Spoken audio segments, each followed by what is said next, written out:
I had spiritual experiences to that point.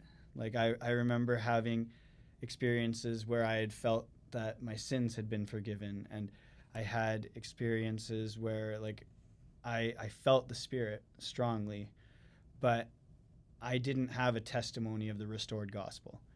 I didn't know if the Book of Mormon was true. And up to that point, I had never taken the opportunity to pray about it. And I was thinking about, like, why didn't I? And I think the reason that I didn't do it is because I was scared of what the answer would be. Because part of me was worried, like, what if it's not true? Mm. Because if it's not true, then, like, a lot of what my life revolves around is just a waste of time and it's a lie.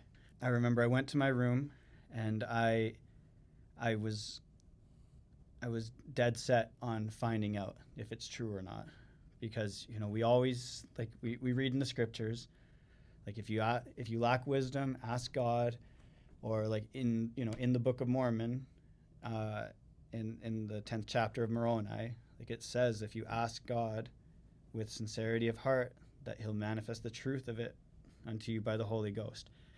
And I didn't know at the time if it was true, and so I decided that I would put that to the test. And so I sat down and I read for maybe like 15 minutes from the Book of Mormon, and then I remember praying and asking God if it was true, and I did not get an answer.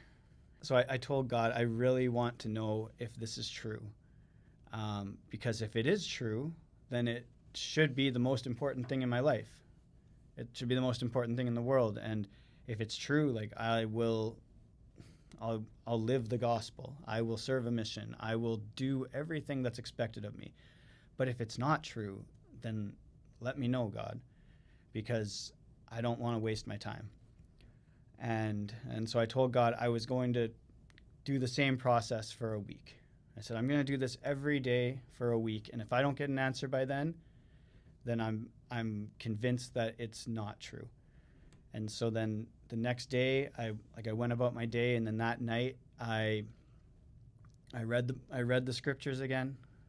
I knelt down and I prayed, and I asked God again if it was true. And I think I probably was doing it like a little bit more urgency that time. Mm-hmm.